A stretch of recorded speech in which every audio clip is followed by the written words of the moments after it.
Saudara, kita akan mendengar firman Tuhan dan tema yang saya bagikan pada pagi ini adalah kunci sukses dari Mazmur 127. Mari kita perhatikan.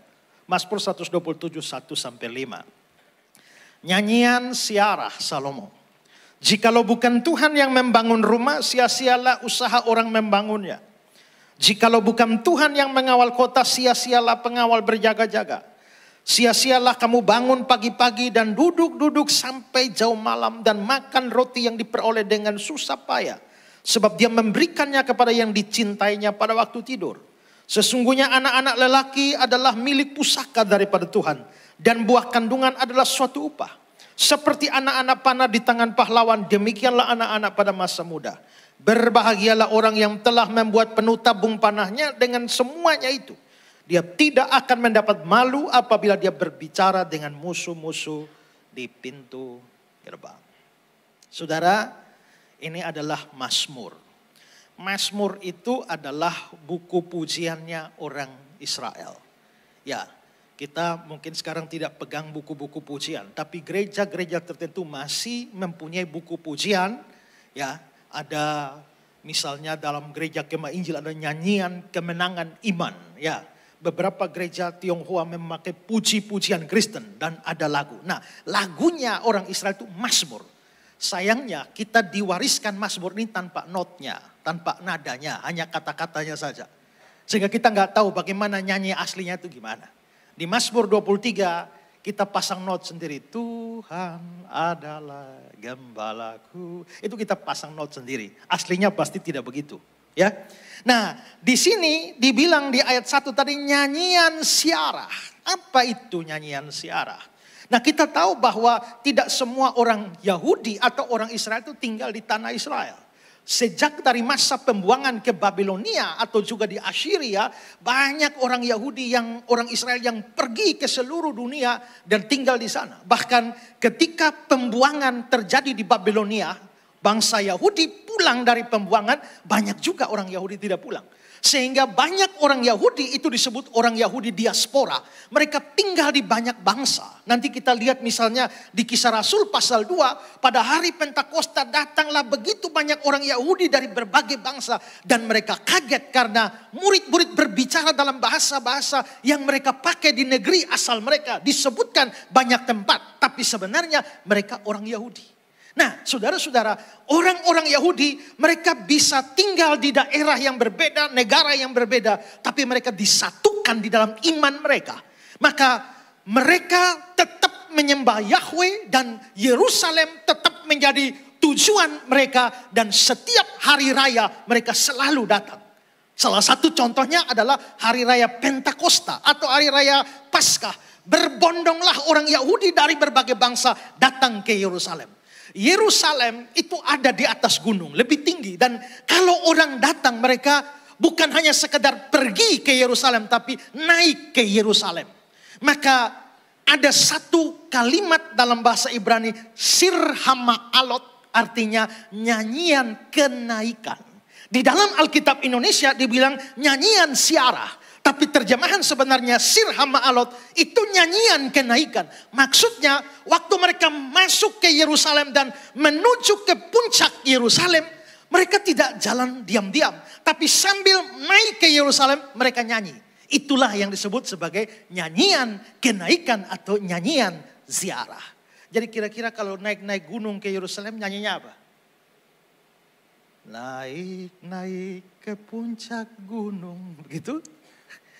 Ada banyak nyanyian yang mereka nyanyikan. Nah, nyanyian-nyanyian waktu jalan naik ke Yerusalem itu nyanyian siarah. Nah, ayat 1 bilang nyanyian siarah Salomo. Berarti Salomo lah yang bikin nyanyian ini dan dipakai secara luas untuk mereka pergi ke Yerusalem memuji Tuhan. Nah, itu kira-kira latar belakang dari Mazmur ini. Nah, Mazmur ini selain sebagai nyanyian siarah juga mengandung pengajaran. Mazmur itu lagu. Tapi lagu yang mengandung pengajaran di dalam. Setiap Mazmur adalah puji-pujian kepada Tuhan sekaligus adalah pengajaran kepada umat.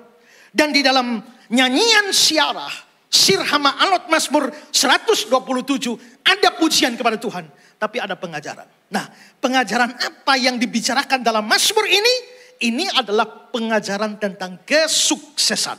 Itulah sebabnya saya berikan tema kita hari ini adalah kunci sukses. Semua orang punya standar sukses sendiri-sendiri.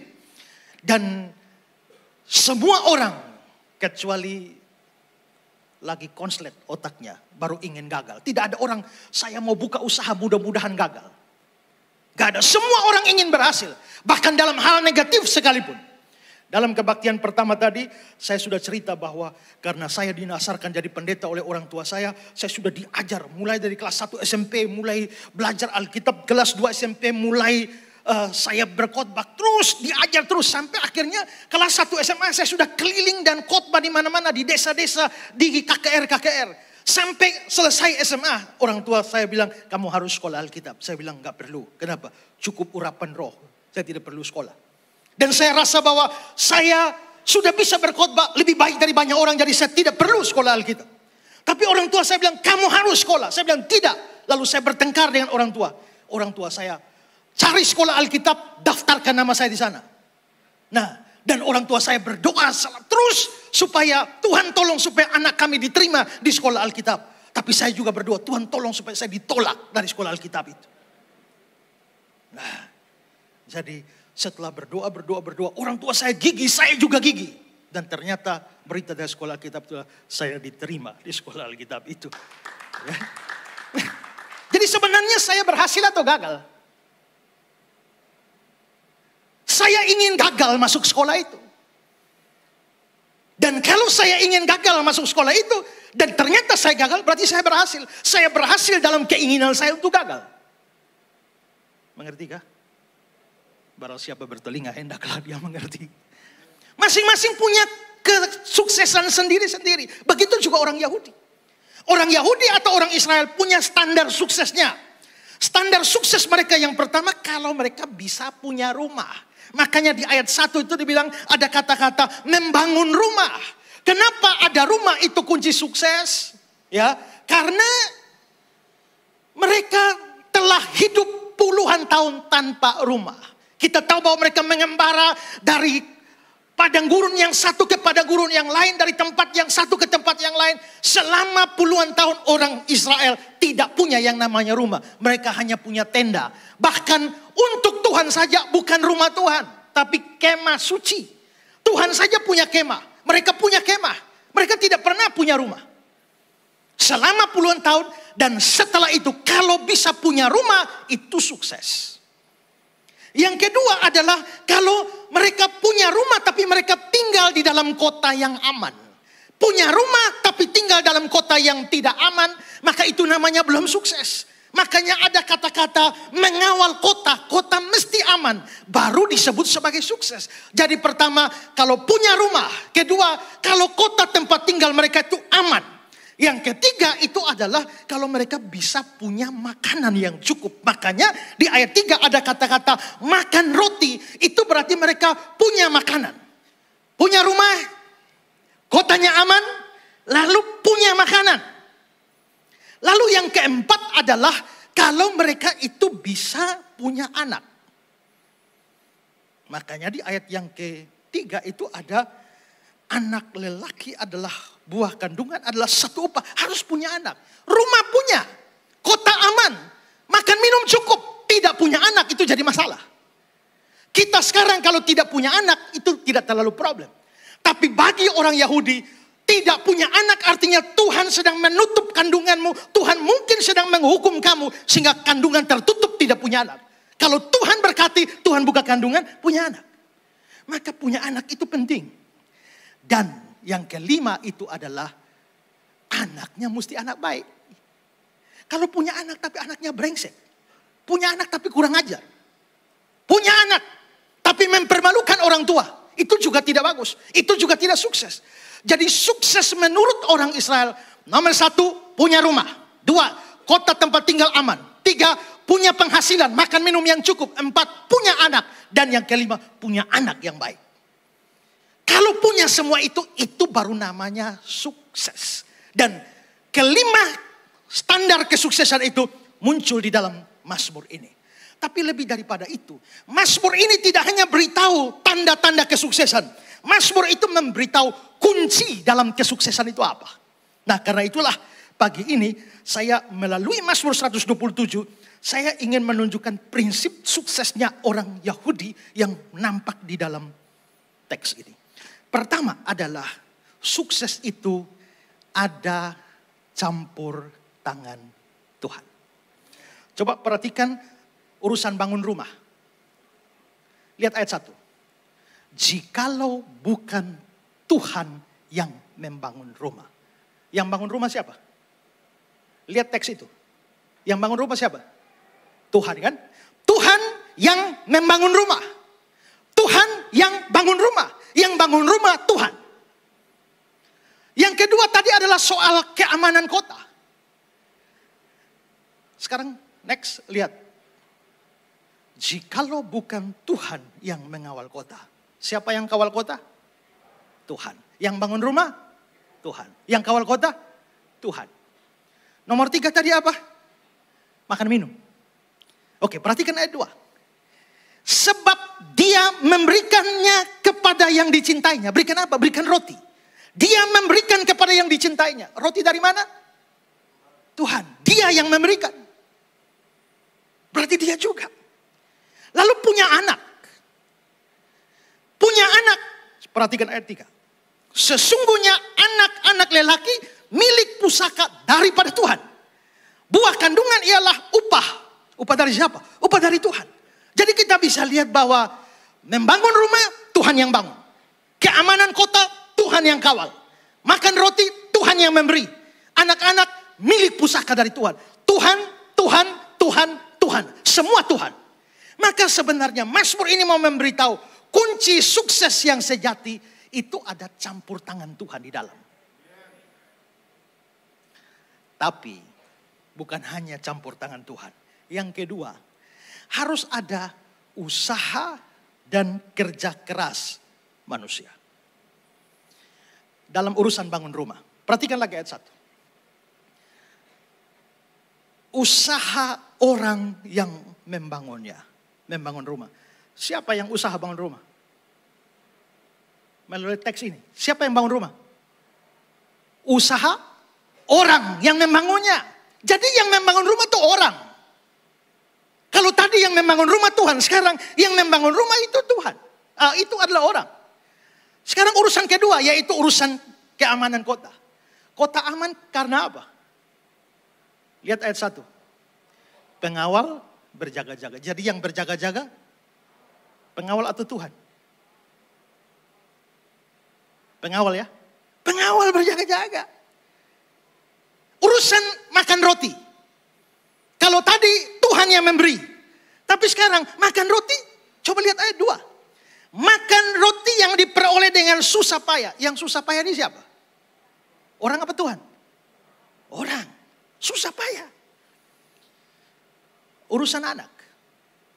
Itu memang milik pusaka dari Tuhan. Tapi perhatikan ayat 3. Buah kandungan. Kandungan siapa? Kandungannya orang. Ya. Seperti anak-anak di tangan pahlawan. Siapa pahlawan itu? Orang tua. Membuat penuh tabung panahnya. Itu orang tua. Berarti di sini kita bisa lihat bahwa ternyata peranan manusia itu ada. Tadi dikatakan Tuhan bangun rumah. Tapi yang di sini orang membangun rumah. Tadi Tuhan yang mengawal kota. Ini pengawal berjaga-jaga. Tadi roti Tuhan yang berikan. Tapi ini diperoleh dengan susah payah. Tadi buah kandungan itu satu upah. Tapi ada buah kandungan. Kandungannya orang. Maka di sini kita bisa melihat. Berarti keberhasilan juga ditentukan oleh tanggung jawab. Pekerjaan. Usaha dari manusia. Maka sebenarnya Mazmur ini memberitahu kita bahwa ada dua sayap dari keberhasilan yang sejati. Sayap yang pertama adalah unsur ilahi campur tangan Tuhan. Dan sayap yang kedua adalah unsur insani yaitu usaha dan kerja keras manusia. Dan itulah sukses yang sejati. Kita bisa melihat salah satu tokoh sukses di dalam Alkitab Perjanjian Lama. Itu adalah Yusuf. Bagaimana kitab suci menggambarkan kesuksesan Yusuf? Kejadian pasal 39. Dikatakan, tetapi Tuhan menyertai Yusuf. Sehingga dia menjadi seorang yang selalu berhasil dalam pekerjaannya. Maka tinggallah ia di rumah tuannya, orang Mesir itu. Setelah dilihat tuannya bahwa Yusuf disertai Tuhan, bahwa Tuhan membuat berhasil segala sesuatu yang dikerjakannya. Saudara perhatikan kalimat terakhir. Tuhan yang membuat berhasil segala sesuatu. Ini unsur ilahi. Yang dikerjakannya, yang kerja siapa? Yusuf. Berarti ini unsur insaninya. Jadi berhasil itu ada unsur ilahi, ada unsur insani. Kejadian pasal 39. Tuhan menyertai dia dan apa yang dikerjakannya dibuat Tuhan berhasil. Tuhan menyertai dia, Tuhan buat dia berhasil. Tapi berhasil dalam apa? Dalam apa yang dikerjakannya. Berarti Yusuf kerja. Maka di sini kita bisa lihat sekali lagi sukses sejati itu dua sayap. Unsur ilahi ada bagian Tuhan. Unsur insaninya ada bagian manusia. Inilah semboyan gereja purba, yaitu ora et labora, berdoa dan bekerja. Nah, jikalau kunci sukses semacam itu dua sayap, tapi sayangnya dalam hidup ini orang selalu jatuh pada salah satu ekstrim. Nah, saya akan mengungkapkan dua ekstrim. Ekstrim yang pertama. Ekstrim yang pertama adalah ada orang yang mengandalkan Tuhan dan tidak mau berusaha apa-apa. Semua dia serahkan pada Tuhan dan dia melepaskan tanggung jawabnya. Padahal kita lihat tadi sukses itu Tuhan membangun rumah, orang membangun juga. Tapi ada orang yang serahkan semua sampai pada Tuhan dan dia tidak bikin apa-apa. Ini ekstrim pertama. Saya pernah jalan dengan motor, sakit gigi, sakit kepala. Lalu saya mampir di rumah seorang teman, Pak, ada obat sakit kepala? Dia bilang, maaf Pak, kami tidak siap obat. Di sini kami hanya mengandalkan Tuhan saja. Berarti mengandalkan Tuhan tidak boleh pakai obat. Pakai obat namanya tidak mengandalkan Tuhan. Di sini kita bisa lihat orang menyerahkan semua pada Tuhan, tapi melepaskan tanggung jawab. Ada orang yang sakit, dia cukup mengandalkan Tuhan, dia tidak mau dokter sama sekali. Saya kubur orang yang mati, kira-kira ada 4 kasus. Di mana pada waktu mereka sakit, disuruh ke dokter tidak mau. Hanya berdoa saja, hanya berdoa. Tiba-tiba sekarat, ambil ambulans sebelum sampai ke rumah sakit. Innalillahi wa innalillahi roji'un. Selesai. Tidak. Sukses itu harus ada. Ya. Campur tangan Tuhan memang ya, tapi ada manusianya, unsur manusia di dalam. Nah, ekstrim ini adalah serahkan semua pada Tuhan dan orang tidak bikin apa-apa. Manusia melepaskan tanggung jawabnya dalam hidup ini. Saya dalam salah satu acara sisi pemuda, mereka tanya, Pak, apakah jodoh itu harus ditunggu atau harus dicari?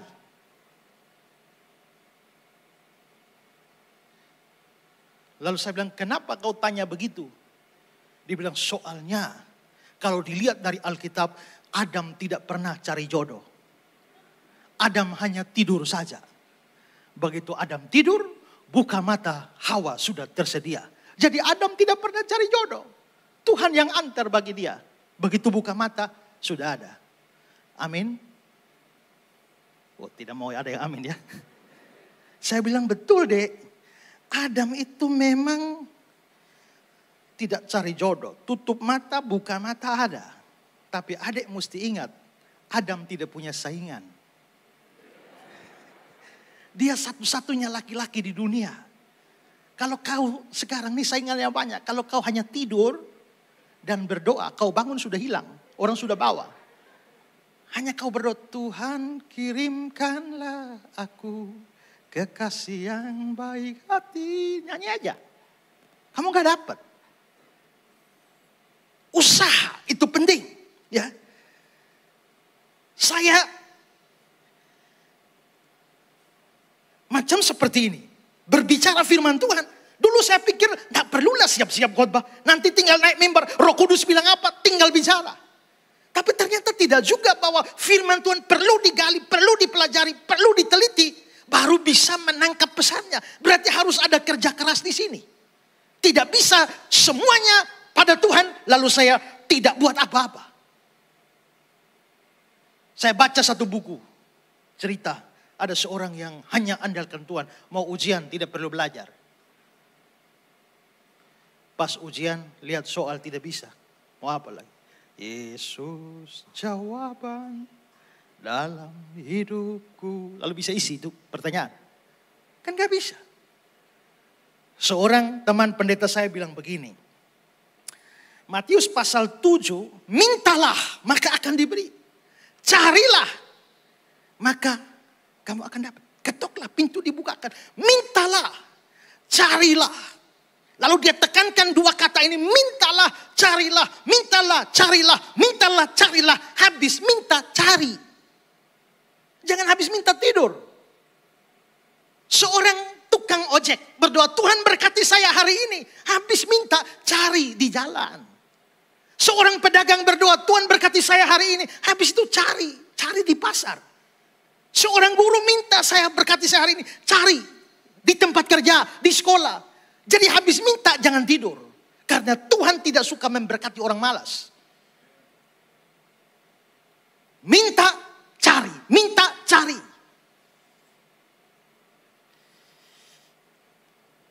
Kalau kita membaca Matius 6 tentang hal kekhawatiran. Dikatakan bahwa pandanglah burung di langit yang tidak menabur, tidak menuai. Namun diberi makan oleh Bapamu yang di sorga. Tidak menabur, tidak menuai. Seolah-olah burung pasif.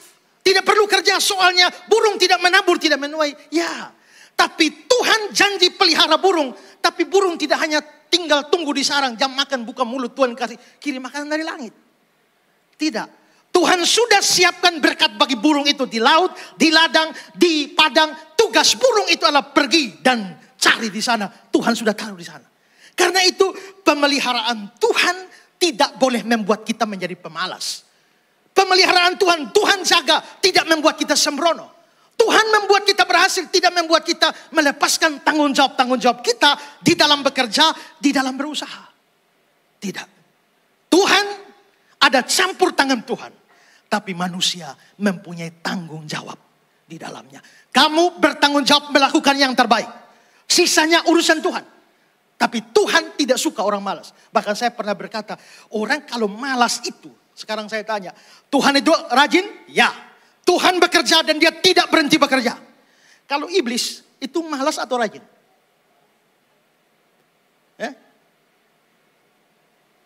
Dulu waktu saya sekolah Alkitab, saya pernah khotbah dan dimarah oleh dosen-dosen dan senior-senior. Karena tema khotbah saya hari itu aneh, belajar dari iblis. Lalu saya bilang belajar dari iblis. Pertama, iblis itu setia kepada tugas dan tanggung jawabnya. Tugas tanggung jawabnya adalah godain kita. Dan dia tidak pernah lelah di dalam godain kita. Iblis itu tidak mudah putus asa. Karena dia coba Yesus pertama gagal, coba kedua gagal, coba ketiga bukan cuma gagal, diusir oleh Yesus. Tapi Lukas pasal 4 bilang, iblis mengundurkan diri dan menunggu waktu yang baik. Berarti iblis itu tidak putus asa. Dia serang Yesus sepanjang hidupnya. Berarti iblis sendiri itu adalah pribadi yang rajin. Jadi kalau Tuhan itu rajin kerja, iblis itu rajin kerja, kau pemalas, kau mirip Tuhan juga tidak, mirip iblis juga tidak. Kau makhluk aneh. Karena itu tanggung jawab itu harus ada.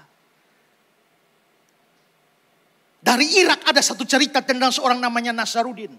Dia berdoa kepada Tuhan, Tuhan biarkanlah atau campur tanganlah dan bikinlah supaya saya berhasil menang undian. Ini bukan berarti saya suruh saudara main undian, tidak. Pokoknya ini ceritanya seperti itu. Dan dia berdoa 1 minggu, Tuhan biarkanlah saya menang undian. Tidak ada apa-apa. Dia berdoa lagi 2 minggu, Tuhan bikin saya menang undian. Tidak, 1 bulan berdoa. Sampai akhirnya dia marah, Tuhan tidak bisakah engkau membuat saya menang undian? Tiba-tiba suara Tuhan dari surga. Bagaimana mungkin aku bisa membuat kamu menang undian? Sedangkan beli lotre saja kamu tidak pernah beli. Berarti Tuhan pun tidak bisa menolong atau tidak mau menolong orang yang tidak bikin apa-apa. Ekstrim pertama yang sering terjadi, orang dalam tanda petik terlalu percaya Tuhan, lempar semua pada Tuhan dan dia melepaskan tanggung jawabnya. Itu bukan kunci sukses di dalam Mazmur ini. Karena ketika dikatakan Tuhan membangun rumah, orang juga. Ketika dikatakan Tuhan mengawal kota, pengawal juga berjaga-jaga. Ketika Tuhan memberi roti, tapi dia cari roti itu dengan susah payah. Ketika anak-anak itu milik pusaka dari Tuhan, tapi itu juga adalah buah kandungan. Maka ada unsur ilahi manusiawi di dalam campur tangan Tuhan dalam hidup kita. Tapi yang kedua, ekstrim yang kedua, ada orang yang usaha, kerja keras, lakukan semua yang terbaik, tapi dia tidak melibatkan Tuhan di dalamnya. Ini ekstrim sebaliknya. Dan ini lahir dari kesombongan dan percaya diri, menganggap bahwa dirinya mampu mengatur seluruh jalan hidupnya. Saudara, di dalam Yakobus pasal yang keempat, ayat yang ke-13, ada kata-kata begini. Jadi sekarang, kamu yang berkata hari ini atau besok, kami akan berangkat ke kota Anu, dan di sana kami akan tinggal setahun dan berdagang serta mendapat untung. Saudara, kalau lihat ayat ini, kelihatannya orang yang dibicarakan di sini ini adalah orang yang sudah merancang segala sesuatu dengan baik. Hari ini waktunya ditentukan. Hari ini atau besok. Kami akan berangkat ke kota Anu. Tujuannya telah ditetapkan. Di sana kami akan tinggal setahun. Berapa lama tinggal sudah ditentukan. Bikin apa di sana? Berdagang. Hasilnya mendapat untung. Semua dirancang dengan baik. Tapi itu ayat 13. Ayat 16 berkata, tetapi sekarang kamu memegahkan diri dalam congkakmu, dan semua kemegahan yang demikian adalah salah. Semua kemegahan yang demikian salah. Alkitab bahasa Inggris bilang, semua kemegahan demikian itu jahat. Apa yang jahat? Apakah bikin rencana berangkat hari ini atau besok itu adalah sebuah kejahatan? Apakah tinggal di sana setahun itu kejahatan? Apakah berdagang itu kejahatan? Apakah keinginan mendapat untung adalah kejahatan? No. Kalau no, kenapa di sini dibilang semua kemegahan yang demikian itu salah? Karena apa? Orang itu rancang semua dengan bagus, tapi tidak ada kesan sedikit dia berdoa. Makanya ayat 15 bilang begini. Sebenarnya kamu harus berkata, jika Tuhan menghendakinya, kami akan hidup dan berbuat ini dan berbuat itu. Seharusnya kamu pikir jika Tuhan menghendaki. Karena semua rancangan sebagus apapun, jikalau Tuhan tidak menghendaki, tidak bisa jadi. Kamu rasanya berkat sudah dekat, tapi kalau Tuhan tidak menghendakinya, berkat itu hilang dari kau. Tapi kalau berkatnya jauh, tapi kalau Tuhan menghendakinya, pasti datang padamu. Satu hari saya lagi duduk-duduk ngopi, tiba-tiba notifikasi masuk. Ada transfer masuk uang 10 juta. Wow, berkat Tuhan luar biasa. Tapi saya nggak tahu dari siapa. Belum juga mau bersyukur, tiba-tiba ada WA masuk. Pak Isra, mohon maaf. Saya salah transfer.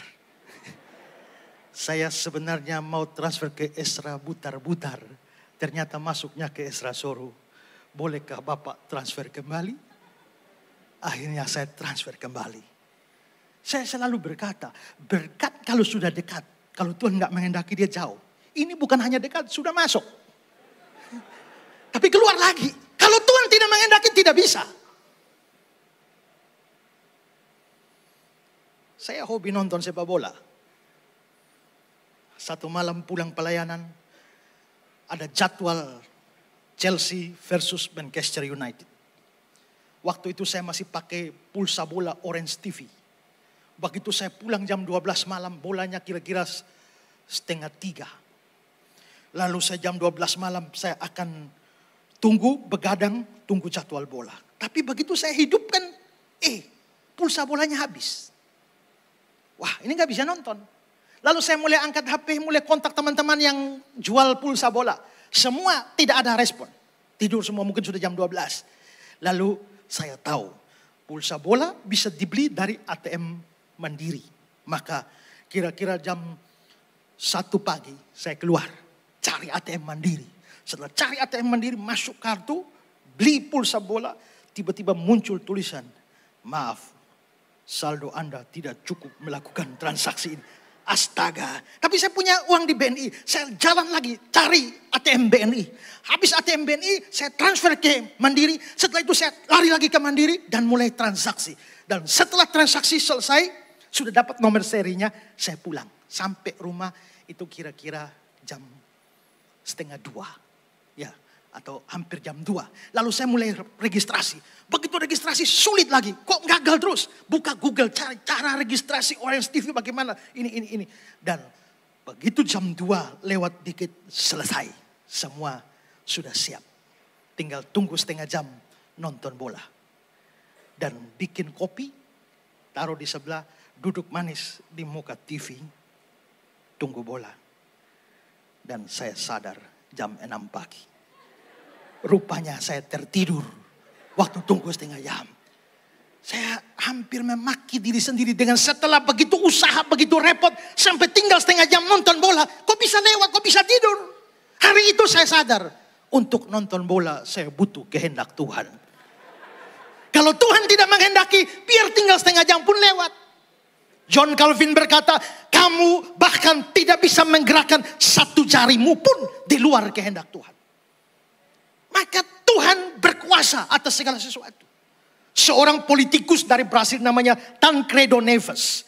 Dia dalam kampanye untuk jadi presiden. Dia berkampanye dari panggungnya. Dia bilang, jikalau aku bisa dapat sekian persen dari suara pemilihku, bahkan Tuhan pun tidak bisa geser aku dari kursi presiden.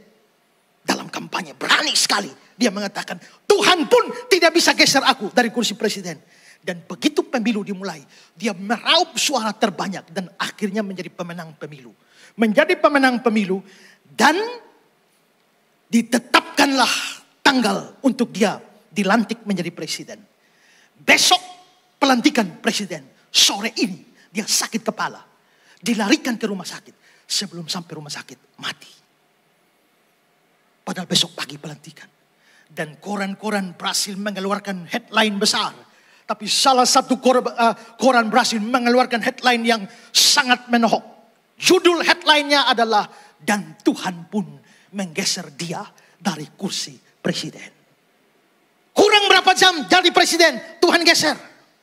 Kurang berapa menit nonton bola, Tuhan geser. Tidak bisa. Kalau Tuhan tidak menghendaki, tidak bisa.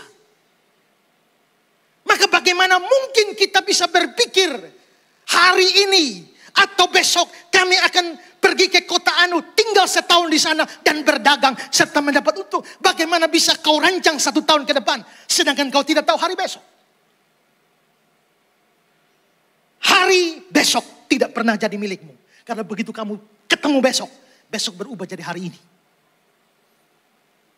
Saya naik satu angkot, ada tulisan di sana, hari ini bayar, besok gratis. Gitu ya, bayar, besok gratis ya? Ya. Besok naik lagi. Loh, kemarin kan saya sudah bayar. Ya coba baca baik-baik. Hari ini bayar, besok gratis. Jadi besok baru gratis. Saya tidak pernah sampai besok. Karena begitu saya injak besok, besok berubah jadi hari ini. Jadi yang kita punya itu cuma hari ini. Kalau hari besok kamu tidak tahu, bagaimana kau bisa rancang 1 tahun ke depan? Mati itu orang juga tidak tahu kapan. Ada orang sudah bau tanah tidak mati-mati. Tapi ada yang bau parfum, mati. Kami di Kupang ada satu istilah namanya doa serahkan. Doa serahkan itu kalau dokter sudah angkat tangan, sudah tidak bisa lagi, tinggal tunggu mati. Daripada dia menderita, lebih baik mereka panggil pendeta doa. Supaya pendeta serahkan dalam tangan Tuhan, supaya kalau mau mati, matilah. Daripada menderita. Itu biasa. Jadi saya satu hari ditelepon, Pak, papa saya sudah dokter, sudah angkat tangan, bla bla bla, tidak ada harapan lagi. Bolehkah pendeta doa serahkan? Oke, saya ke sana berdoa, Tuhan, kami percaya Tuhan bisa bikin mujizat. Kalau Tuhan mau bikin mujizat, sembuhkanlah. Tapi kalau Tuhan tidak mau bikin mujizat, daripada dia menderita semacam ini, kalau Tuhan berkenan, Tuhan panggil pulang dia. Amin. Saya pulang ke rumah besok pagi, saya telepon, bagaimana? Sudah. Maksudnya sudah mati. Mereka bilang, belum pendeta. Boleh tambah 1 kali lagi? Oke, saya pergi lagi. Doa serahkan yang sama. Besok pagi saya tanya, bagaimana? Sudah? Bilang belum. Bisa 1 kali lagi, biasa yang ketiga manjur. Oke, saya pergi lagi. Dan berdoa yang sama. Besok pagi saya telepon, sudah. Di sana diam. Oh, kayaknya sudah nih. Sudah? Ya, belum. Tapi, kenapa? Si bapak yang didoakan belum mati. Tapi anaknya yang jaga, yang sehat-sehat, tahu-tahu tadi pagi mati. Ini apakah doanya salah sasaran atau bagaimana? Yang dikira mati gak mati. Yang gak disangka mati. Ada orang yang keluar dari rumahnya, tiba-tiba blekak. Sesuatu dari langit hantam kepalanya, jatuh mati tanpa dia tahu kenapa dia mati. Dan semua orang pada bingung. Kenapa? Karena yang menghantam dia itu apa? Kura-kura. Bagaimana kura-kura bisa terbang dari langit, tahu-tahu hantam di situ? Kura-kura apa yang terbang? Semua orang bingung. Dan beberapa saat kemudian baru mereka menemukan. Rupanya ada seekor elang yang punya kebiasaan tangkap kura-kura di laut. Dan bawa terbang. Hari itu kura-kura yang ditangkap elang terlalu gemuk. Maka elang tidak kuat lagi menahan. Terpaksa di tengah-tengah terbangnya elang lepas. Begitu elang lepas, kura-kura datang dan si bapak itu keluar. Selesai, mati. Kita tidak pernah tahu hari esok bagaimana. Jadi bagaimana kita bisa merancang seluruh hidup kita tanpa Tuhan. Makanya Yakobus bilang seharusnya kamu berkata, jika Tuhan mau. Kalau Tuhan mau kami berbuat ini dan itu. Jadi silakan usaha, silakan membuat rancangan apapun untuk hidupmu. Tapi jangan lupakan satu hal. Ada Tuhan yang menentukan semua di atasnya. Maka sukses itu adalah andalkan Tuhan dalam apapun yang saudara lakukan. Lalu kerja keras, usaha, lakukan semampu yang saudara lakukan. Dan sisanya biarkan Tuhan yang bekerja. Saya mau tutup khotbah ini. Ada seorang pengusaha Chinese. Punya toko di sebelah jalan. Tapi di sebelah jalan ada gereja. Dia punya kebiasaan setiap pagi. Sebelum dia datang ke tokonya, dia berlutut di altar dan dia berdoa. Tapi doanya unik. Dia nggak ngomong apa-apa. Cuma 1-2 kata, Tuhan, ini Ohe.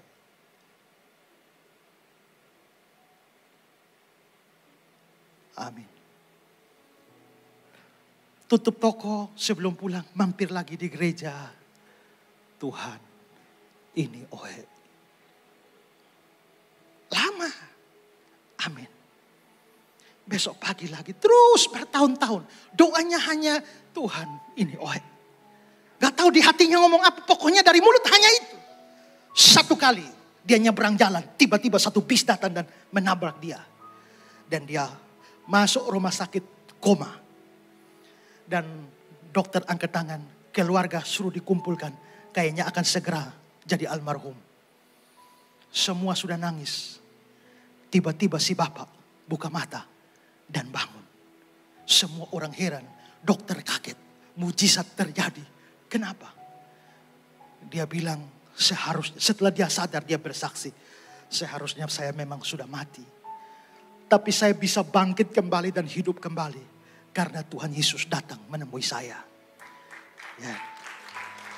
Lalu orang tanya, waktu Tuhan Yesus datang temui kamu, apa yang Tuhan Yesus bilang? Atau apa yang Tuhan Yesus lakukan sampai kamu bangun? Dia bilang Tuhan Yesus tidak lakukan apa-apa. Tuhan Yesus tidak kerjakan apa-apa. Dia cuma melihat saya, menatap saya. Orang ini pengusaha namanya Chris. Dan Tuhan Yesus hanya lihat dia dan Tuhan bilang, Chris, ini Ohe. Langsung mujizat terjadi dan sembuh. Amin. Kalau Tuhan ikut campur dalam hidup kita, tidak ada yang sukar dan pasti berhasil. Tapi jangan buang semua pada Tuhan dan lalai dalam tanggung jawabmu. Lakukan semua yang bisa kau lakukan. Dan sisanya itu adalah bagian Tuhan. Kalau kamu bisa lakukan itu, sukses sejati akan menjadi milikmu. Tuhan memberkati.